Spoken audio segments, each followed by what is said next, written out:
We're here today, and today is March 20th, 2014, at the Ascent at Roebling's Bridge, a beautiful building designed by Daniel Libeskind, who is a Jewish architect and one of the world's finest architects. And we are so fortunate to have with us two lovely ladies here today to talk about Covington and the Jewish community. And right over there in the red at the end is Zell Schulman, and right sitting next to her left, is Dorothy Siegel. This is Dave Schroeder, Director of the Kenton County Public Library, and I'm Paul Tenkate, Professor of History at Northern Kentucky University. Thank you, ladies, for being here with us today. A pleasure. We would like to ask you just a very simple question to start. Can you tell us something about your life? Anything you'd like to share? Would you like me to, since I'm the older, I'll tell you. Yes. I was born in Covington, Kentucky, at the Booth Memorial Hospital, which now is condominiums. Not the original, but the one that was replaced the Booth Memorial. And I was born September the 6th, 1917, to Ruth and Sam Greenberg. Now, your father, was he born in the United States? My father came from Russia, and just like life is, we always do not ask the right question. So we really don't know when he came to this country, but we assume it was about 1906. He came here to avoid being in the Russian army. And your mother, was she? My mother, her name was Ruth Rosinski, R-O-S-I-N-S-K-Y.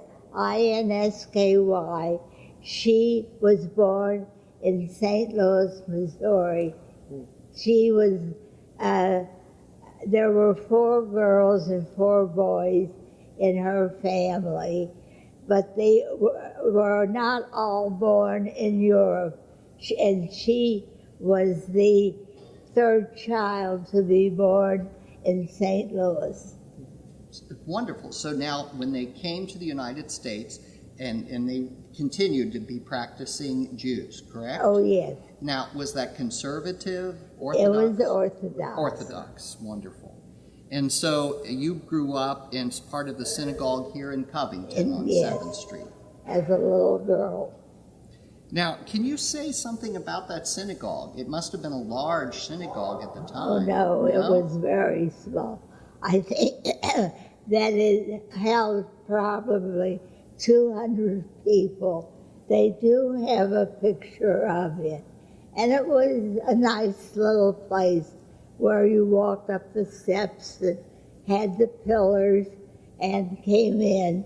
And different, the synagogue in Europe, many what is called the bima are where they conduct the services is usually in the center, but this was 3 portions, one on the left, a large one in the middle, and another small one on the right.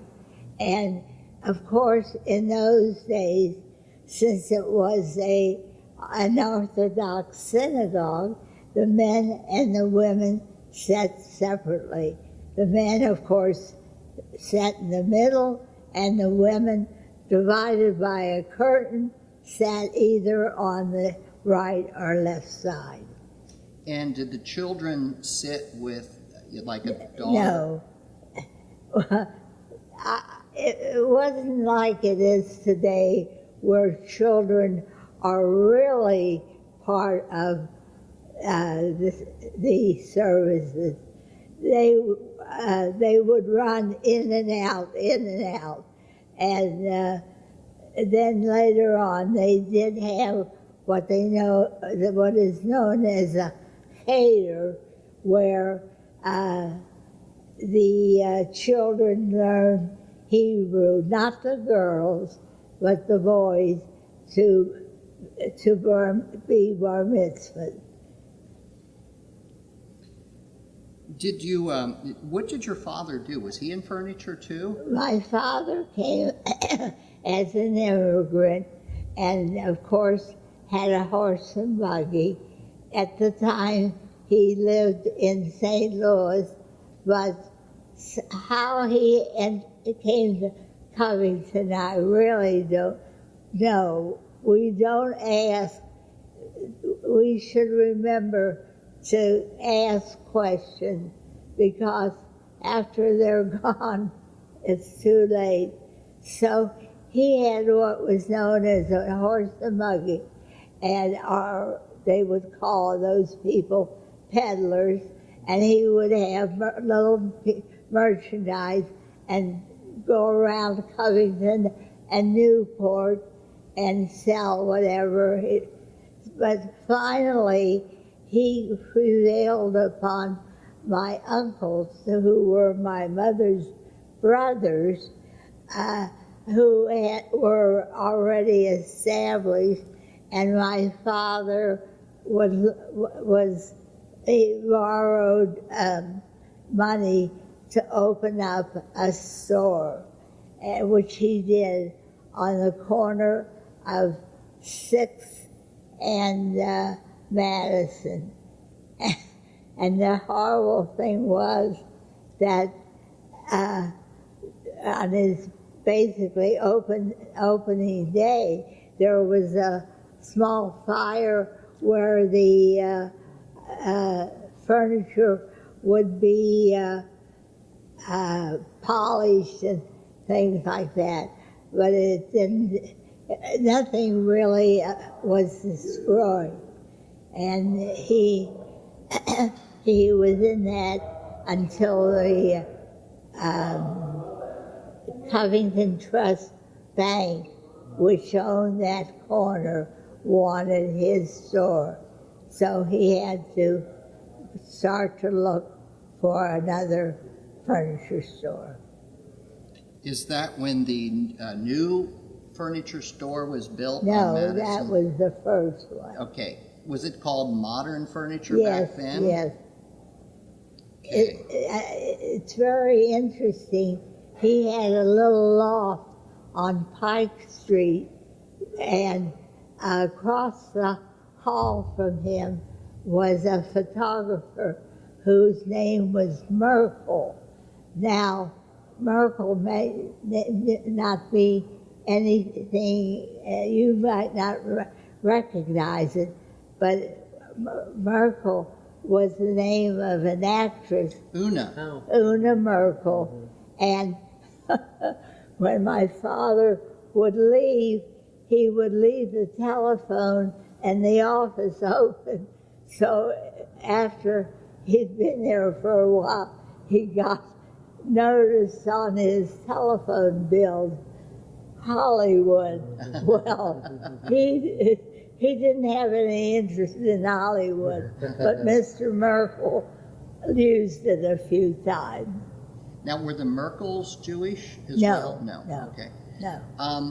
Let me ask you, where did you go to school and where did you grow up? Where was your home? Well, when I went to the first kindergarten,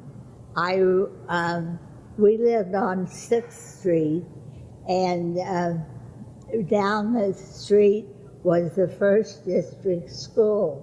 So I had a friend who used to come by and go to school. So one day I went to school with her. I was 4 years old at the time. But I don't know, I guess I wasn't real happy at home because I went with her to school.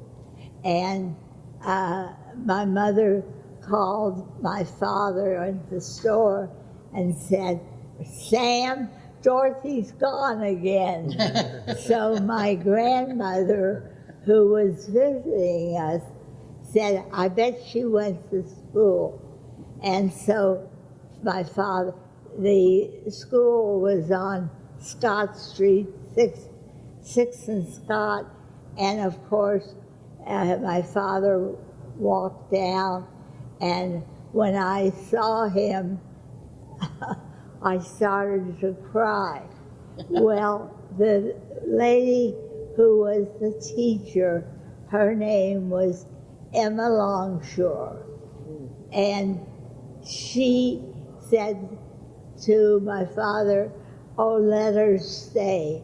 And my father said, oh, she's only 4 years old. Well, don't have her vaccinated and bring her back.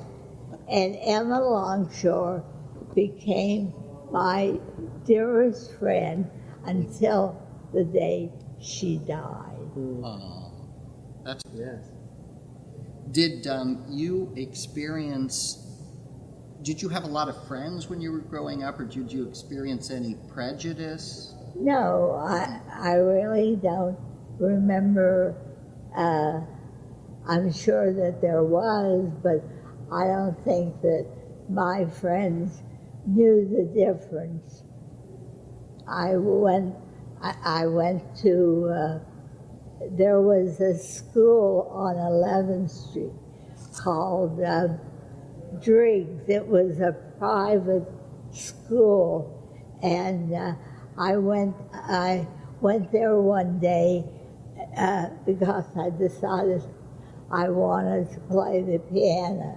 They taught different instruments, and it was like a private school. And so I went there, and I came home with my little new piano book, and my father went out and bought an upright piano for me. Well, But I never ended up as Paderewski. Did you have siblings? Yes, I was the oldest of 4 children. I had a brother, Arthur, a brother, Adrian, Adrian, and a sister, Sylvia. So your father ran the furniture store a long time? Yes. Until he died, or? Well, both my brothers went to the service, so when they went to the service, he closed the store because he felt like he wouldn't be able to handle it. But of course, he didn't realize that what would happen to merchandise, and that if you had something to sell, you didn't need a salesman, because of course they started to manufacture planes and guns and such as, and tanks, and Rosie the Riveter was right there. So of course you don't anticipate anything like that. So he sold all of this beautiful merchandise, and the man who bought it was Mr. Ostro, who had a store up the street. And of course, he did very well, because my father wanted to wait for my brothers to come back from the service. And you were very fortunate that both of your brothers returned from the service? Yes, I was. But my one brother, Arthur, returned with colitis, and he didn't live much later. Oh. He was 42 when he passed away. How about, I remember your brother, Adrian. Yes. Because he had this wonderful furniture store, and my parents always bought their furniture at Modern. There was no other place. And Thank so you. did Adrian go and restart? Basically, he started a new business after he returned from the war? He returned. The store was there empty. So, of course, he came back and started the business again. But it was very hard to get merchandise because he hadn't been open during the war. And so Mr. Ostro got whatever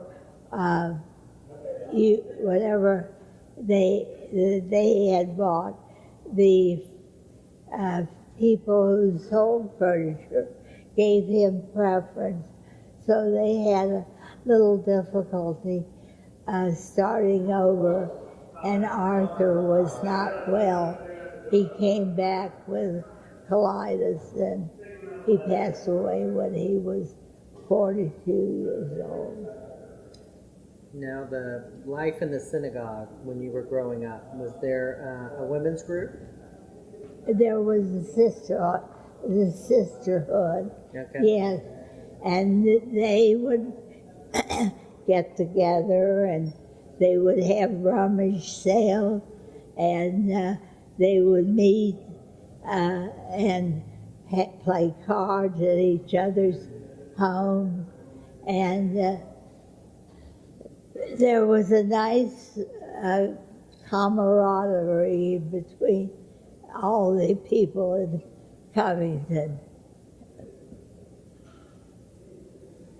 all the Jewish people. Certainly. So, I know that we've talked a little bit about some of the Jewish businessmen in the city, in Modern Furniture, in Ostro Furniture, correct? In Marks Furniture? Louis Marks. Yes, Louis and Marks. Ross. Okay, all They right. were across the street. Okay, so those were all Jewish. Any other Jewish Yes. businessmen? Who owned stores? Yes, Jewish, uh-huh. at the Dines. All the Dines. Yes, they were Jewish. And then there was Dine Schabel, that was Mr. Bluestein. He was Jewish. So it seemed as though all the furniture people, and Mr. Ostro was also Jewish. It seemed as if they were Jewish who owned. Of course, there were a lot of Jewish. I would say that a majority of the businesses in Covington were owned by Jewish people. Parisian? Parisian, that was the Kaplans and Grishuni. Wasn't there a women's store run by a Jewish family as well? There was, the Grishunis had one store that was, they had the big store and they sold women's and men's. That was started by the great-grandfather, Louis Grishuni. Then there was the Jacobs. They owned a ladies, and the shoe store was owned by the grocers. Ideal, Dan yes. Cohen? Was Cohen? Dan Cohen? Dan Cohen, Okay, yes. Dan Cohen. They were from Cincinnati. And Shores? Shores, Okay. they came later. Okay. And Goldsmiths, right? Who? Goldsmiths? The Goldsmiths, they bought over the building where Woolworth was. Okay. They were from Cincinnati. They had a few stores. Okay. And they were a Jewish family? Yeah. Okay. So it made a tremendous impact on that. It was a prosperous community. The Leibsches, they owned, you remember their name? Chips? No, I don't remember the story. Dorothy. I was just trying to remember what the name of their store was. It was facing Pike Street. It was a nice store. And how about Abe Weinstein that had the little restaurant? Well, That was much yeah, later. there were a number of other, but I would say that a majority of the people who owned businesses were Jewish. There's the Franks. The Franks. We're still there. We can't help Last of the Mohicans. So, Let me ask you a question, and maybe you don't know the answer to this. oh, I know all the answers. If not, I make them up. So many wonderful businesses, and yet the Jewish community kind of moved into Cincinnati. Why did that happen? Well, because, excuse me, because I think that the majority of those people, I don't like to, they had bettered themselves, and by bettering themselves, they moved to Cincinnati where they would be with their own people, and it offered them more of what they wanted, because even though, well, the Gushunis and the Catholics, at the beginning they belonged, but they moved away. The Jacobs, who owned J-Saw, I think it was, they were not from Covington, but they had the store in Covington. And I think that basically, there was not, as far as Jewish, there was Covington had nothing to offer them. Did the Cincinnati, or did the Covington synagogue remain Orthodox throughout that time period? Well, basically, I would say. And were you aware of the conservative movement in Cincinnati? Or the Reform movement? The Reform movement? Oh, well, yeah. Well, see, when I was 9 years old, my father decided to move to Cincinnati. So, of course, there he belonged to what was the Orthodox, but I went to Rockdale Temple because they were very generous. They let kids come to the temple, and the parents didn't have to belong. Interesting. So you could walk to Rockdale Temple. Yeah, where I lived. So you lived in Avondale? Yes. Okay. On Rockdale and on Harvey. Oh, wonderful. So then you got to go to Cincinnati schools. Mm-hmm. Did you like Cincinnati schools? Did you like? Oh, sure. Mm-hmm. I went there from in the 5th grade, I went to Columbian because we lived on Erkenbrecher Avenue, but we lived on the wrong side of the street. And then my father moved, and we moved, and then I went to South Avondale School, and there I met. Well, that school was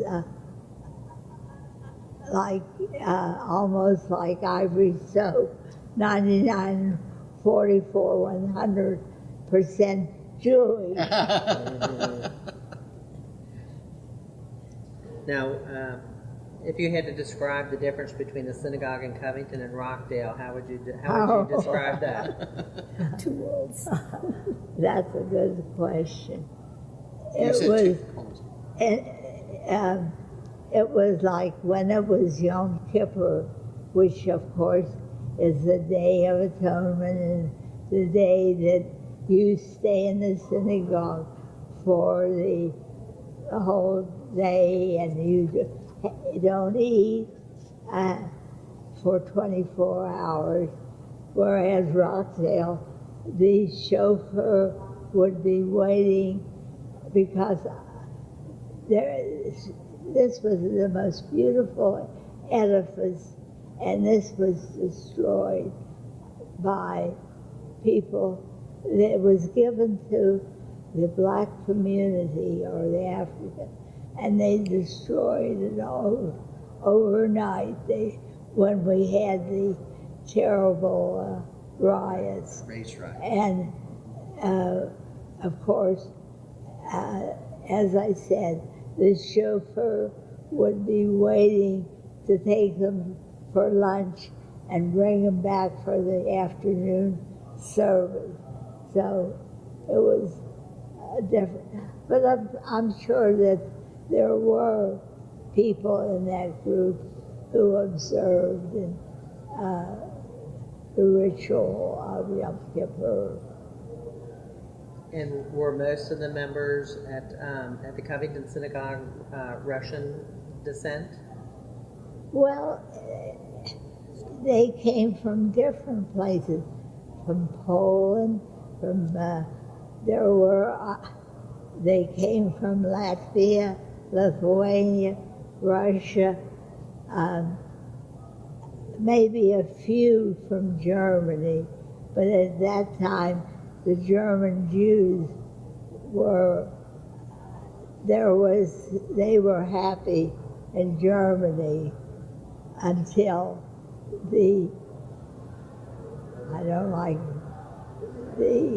what shall I call it? The evil man came into power. But otherwise, I don't think they would have ever left Germany like they did, because they had an attitude that they were above the Russians. They would, yes. Now, so your parents seemed like very supportive, loving parents, bought you an upright piano and let you go to school at 4 years old and let you go to the Reform, right, temple. So they had no problems with, as long as you remained Jewish, whether you were Reform I was confirmed at Rockdale Temple, and as I say, they were very generous. You didn't have to. They let a lot of us go, even though our parents were not members of the temple. This was a beautiful edifice. It was. I was consecrated there. You were consecrated Yeah, there? at Rockdale Temple. Mm-hmm. So the children really gravitated to the new kind of Reform.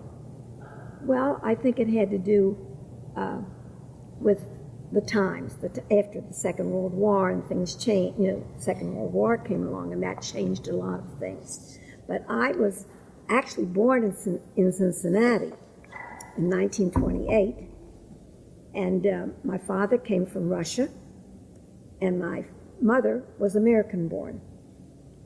And they got married at the little synagogue in Covington. That's where they were married, at the synagogue where Dorothy went to religious services there. Why were they married in Covington? Was your mother from Covington? No, my father was related to Mr. Greenberg. He was a cousin, and they actually brought. I think your father brought my father over here from Russia, but Yes. I'm not. I think that's the true story. Dorothy's my cousin, okay, and my father was brought over here to America in his 20s by Mr. Greenberg, by Dorothy's father, my Uncle Sam. Yeah, they were first cousins, Yes. right? And then he met my mother, and he got married, and so he always lived in Covington. But the thing was, he was working with my Uncle Sam in the furniture business for a while, but then they didn't get. They were too close, too close. So there was a lot of dispute between them all the time. And finally, my dad went to work for the Metropolitan Life Insurance Company. But before that story came a little bit later. So I was born at the Jewish Hospital in Jewish 1928. Hospital in Cincinnati. Yes. And I weighed 2.5 pounds when I was born and spent the first 3 months of my life in an incubator. And so I guess I was meant to be on this earth. And my mother was American born, and my father was Russian. And he was dating my mother's sister, Hannah, at the time. And then she passed away at age 21, and then he started dating my mother. And my mother and he got married, and then I was born and spent the first 3 months, as I say, in the incubator, then came over to Covington. And I spent all my life in Covington, Kentucky, until I was married, actually. And so where did you live in Covington? Well, I was brought to 2nd Street from when I was a baby. We lived on 2nd Street in an apartment. And then we moved to, because, my memory at this point in my life, I can't remember the second place we moved. But eventually we moved near Wallace Avenue on the hill. It was called, what was that Wallace street? Woods. Yeah, Wallace Woods, right. And it was right near Holmes High School. And we were in the 37 flood. So we were rowed out at 2 o'clock in the morning. In a boat? In a boat, yes. We were the last car to be left over the suspension bridge because they weren't supposed to allow any cars over the suspension bridge. Because my father had sold life insurance to the chief police who was watching the bridge to make sure no cars went over there, and he knew my father very well. He said, "Harry, you get over there and don't you dare tell anybody I let your car come over that bridge," because my grandmother lived in Avondale on Eden Avenue near the zoo. This was your maternal grandmother? My maternal grandmother, yes. And so that's where we went there during the flood, 37 flood, and I had to go to South Avondale School at that time. And I didn't like it very much because, first of all, I had never gone to school with African American children. In Kentucky, there were separate schools, but the white children wouldn't play with me because I came from Kentucky, and the Jewish children wouldn't play with me because I came from Kentucky. And the only ones that would play with me during the recess were the African American children, and that's how I got introduced to African American children. Although my mother always had African American help in her home, so that, I knew African American people before that, but not as a child. And I was an only child. I had no brothers or sisters. And so after we had the 37 flood, my father bought a home in Park Hills, Kentucky, up near DeVue Park on Hamilton Road, and he said, if the water comes up here, then the whole world will be underwater. So we never had to worry about water anymore. But it was very interesting because most of the Jewish families, as Dorothy said, were like one family because there was such a small community. And yes, I did go to temple at the first temple where Dorothy was and where my parents were married. I went there when I was a very tiny child. I can't remember a lot, but I do remember that to me it was huge. See, to her it was small, bigger, but Dorothy's older than I am. But I can remember that temple as a huge temple, but a beautiful temple. I still remember that. And then when we came back to Park Hills, then we had the little temple next to the library, which is now the Carnegie Center. And our temple was there. It was Temple Israel. And my father was the president of the congregation of Temple Israel. And he worked with the Metropolitan Life Insurance Company for many years, and he was the #1 salesman in the whole United States in 1952, I think it was. Some 50 or 52, I don't remember. But he sold more life insurance for Metropolitan than anybody else. But my father, the other Jewish children at high school, because I went to grade school in Covington, 6th District School for my undergraduate, for my Even though you lived grade in Park school. Hills? No. This was when we lived downtown, when I was little, and we lived on Greenup Street, I guess it was, near Wallace Avenue, near Wallace Woods.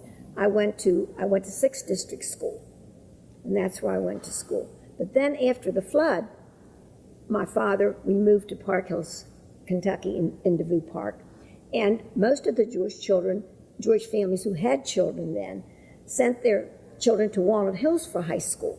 But my father didn't believe in that. He says, this is America, because he came from Russia. And he said, this is America's where you have freedom of speech and freedom of religion, and if you know the right people, you can be president of the United States.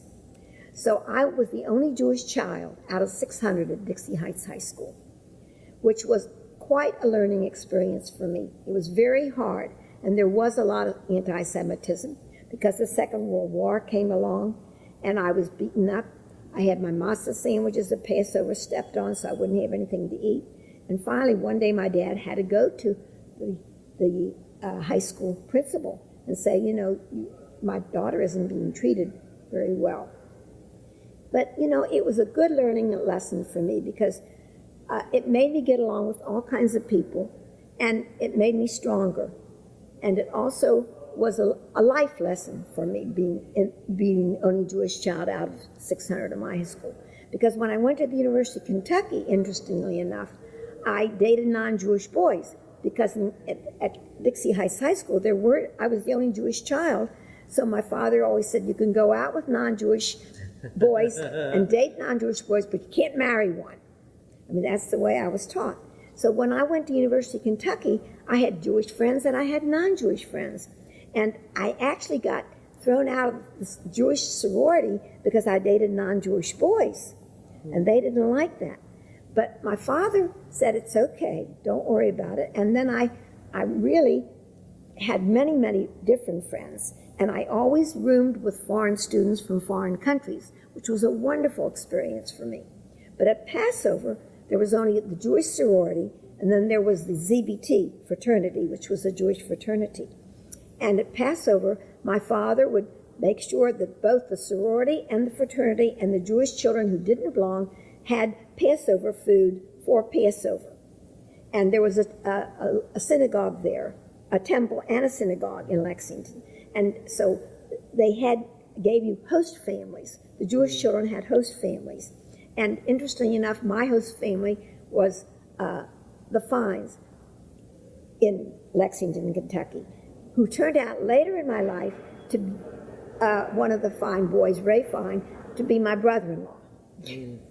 So it's life. F-E-I-N, correct? F-I-N-E. F-I-N-E. Okay. Ray Fine, and he owned the 1250 optical company in Covington. Oh, Yes, okay. right. And so my father, was insurance. Now, Did you say, Dorothy? He brought out Riggs. Riggs, yes. Riggs. 1250, yes. 1250 Optical brought out the Riggs Optical Company. Then he turned it into to 1250, right, which became very large in Cincinnati and Covington and so on. Yes, he's still alive, by the way, and he lives in Amberley Village. so just one little question. Yes. So you were still young enough to be going to junior high when you moved to Park Hills, correct? So Yes. you I was in grade school. When we moved to Park Hills, I was in the 5th grade. And where did you go then? Right up in back, I used to climb up the back hill Park Hill School. to Park Hill School. Okay. Yes, elementary school. And let me ask you, since you brought this up about Dixie High Uh-huh. School, 6th District School, you didn't experience that kind of discrimination? No, I had no discrimination when I was in 6th District School. How about Park Hills? But when I went to Park Hills to the 5th grade, I was one of 3 Jewish children because there were 2 other Jewish children in the 5th grade then. But it was hard. It was still very hard because the kids used to come and kind of give us a hard time when we were on the playground and the swings and things like that. But it really made you a stronger person, I think. But I had to be old enough in high school to realize, or get out of high school to realize that. Yeah, you had to go to college to realize Well, that there's what happened in Dixie Heights High School. Now, I started the Dixie Follies. The Dixie Follies, I was the writer, producer, and director, and sang in the first Dixie Follies that I began. And that Dixie Follies raised enough money to put a football field at Dixie Heights High School. They didn't have a football field for their football. That's a wonderful Yes. story. Okay. Okay, one of the things I think that we missed was your maiden name. Yes, I didn't. Well, my father's name was Harry Scharf, Scharff, and my mother was a Jacobs from Cincinnati, and she came from a family of 8 children. My grandmother lived over in Avondale. And then my mother and dad got married and came across the bridge, and I lived in Covington all of my life until I got married, actually, except for that short time during the Second World War, during the 37 flood, when I had to go over to my grandmother's for a couple of weeks. But then I came back, we went back and my dad bought a home in Park Hills, and I went to the Park Hills Elementary School for 5th and 6th grade. And then I went to Dixie Heights High School for junior high and high school. And as I was saying, that I was the only Jewish child out of 600 in my high school. And my father always said that, and I don't want to repeat myself again, but I think I told you what he said about being able to get along with all kinds of people, that money does not make your life, that it puts food on the table, roof over your head, and clothes on your back, but does not make your life. The people you meet along the way of your life make your life, and that's what's important to you. And that's the way I was raised. So that most of my life, I did a lot of community work. Even when I was a teenager, I was a senior service scout, and in the Scouts. I got to be Girl Scouts, and then I was a senior service scout, which was as high as you could go. But when I went to Dixie Heights High School, it was a big learning experience for me because there was a lot of anti-Semitism then, because it was the Second World War. And I was the only Jewish child, as I said, out of 600 people. But it was also a wonderful learning experience for me. And yes, I did do my creativeness, and there was a group, small group of girls that all were, there were little cliques, and this one group of all the girls lived in Park Hills.